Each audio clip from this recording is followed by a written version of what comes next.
I'm Aruna Das. I'm an image consultant and a life coach. I'm also the chapter president of the Chennai chapter of IMPA, which is the Image Management Professionals Association.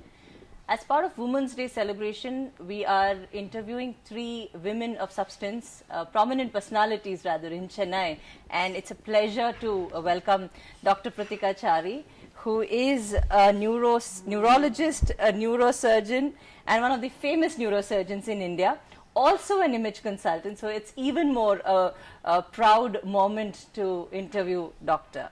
Doctor, welcome. Being an image consultant and also seeing the world through a doctor's lens, how important is managing your image in today's world, and why do you think so? Managing one's image in today's world is extremely important for a very important reason is that we are experiencing change at an amazing speed. True. And first impressions are very, very important. And they're lasting impressions. Very true. So it has to be appropriate and it has to be authentic. Excellent. So, Doctor, do you think that how you present yourself has a strong impact on how people think about you? Certainly, because if you see a sloppy person, you assume that there's sloppiness in everything that they do. A neatly turned out person who is appropriately dressed and who's groomed well makes you gain confidence in them with whatever dealings you have with them, and it actually builds trust. Yes, yes. Whereas if a person doesn't bother with them the way they look and is not really interested in presenting themselves well, you think they're likely to carry that to everything they do. Right. It just moves on to everything, every part of their life as well. Wow. Very well said. Do you agree that one's clothing, grooming, etc. should be appropriate to their professional roles, goals, or occasions? And if so, why do you think so? See, personal style can be a fad. It can be trendy. And it can be very personal and individualistic to the person. I believe that personal style has to have the person in it. Very true. If you get what I mean. Yes. It should reflect their value system. It should reflect the fact that they can be stylish with what they are wearing or how they are looking. And they should be stylishly comfortable in what they are groomed in or dressed in. And it also has to reflect their lifestyle.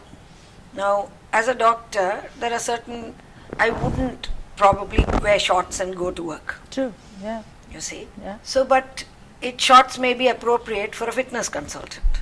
In fact, if they wore a sari and went, they look stupid and silly. True. So it has to be appropriate to whatever profession you do.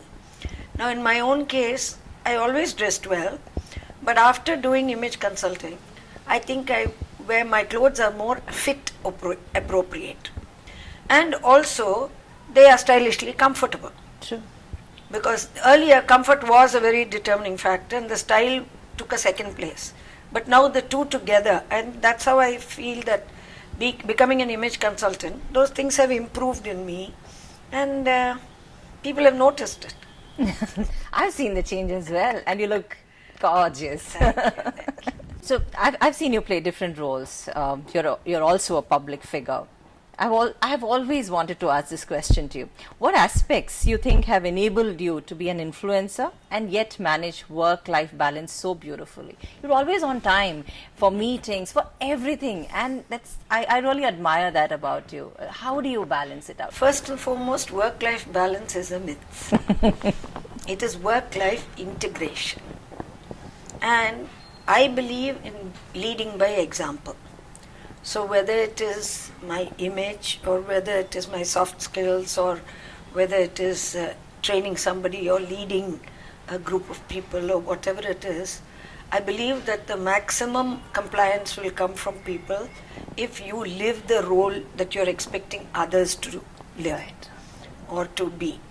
So I think that sort of over the years has been trained into and dinned into my head by my father, who was an army background. Ah, no wonder. You see, so we did have a sort of a army upbringing with a lot of discipline and punctuality and all those things. Plus, My school also fortunately had instilled these values into us. And so when we prioritize, and the second thing is prioritization. So all of us can't do everything we want to do or everything that's expected of us by the world. True. So we have to learn to accept what serves us and what actually gives us pleasure. Not even the word pleasure, I'll say it gives us joy. And you have to have your priorities straight, in the sense the important ones like health, family, relationships. And if in the case, if you're working, the work, you have to give each one the right level of priority. If you try to make everything of equal priority, it's never going to work, because none of us are superwomen. Though many women try to be superwomen, and in a way I think we are, but I think that only frustrates us. And stresses you out. So you just set your priorities. What have been the factors that have successfully motivated you to reach this level? Recently I was quite sick, but it was very important for me to have hope, faith and patience throughout the whole illness, because that enabled the resilience to show through. True. And so I could bounce back. True. And I see a stronger version of you. Exactly. I bounced back, and you always emerge more courageous, more strong, more, more comfortable. What message would you like to give to all the women who wish to have an identity for themselves? All of us are born beautiful and talented in some unique way. Everybody. I don't believe there's even a single person who doesn't have something special about them. So if you live your authentic life, you'll find that your inner beauty comes through, and no matter what outer beauty, what outer shape, whatever we have, yes, image consultants improve all that, but what really matters, I always say, beauty is in the expression of the face. It's not just in the features of the face. It is in the expression that is carried in the face. So if you do that, you will find joy in all that you do, and you will be happy in your daily life, and learn to celebrate every little victory, because sometimes there's nobody else to celebrate it for you. You learn to celebrate it yourself. Then whole of life becomes a celebration. Wow. Thank you. It's such a pleasure interviewing you, Doc. It's an honor. It's an absolute honor and privilege to be interviewing you. Thank you so much for taking time out from your busy schedule. Thank you.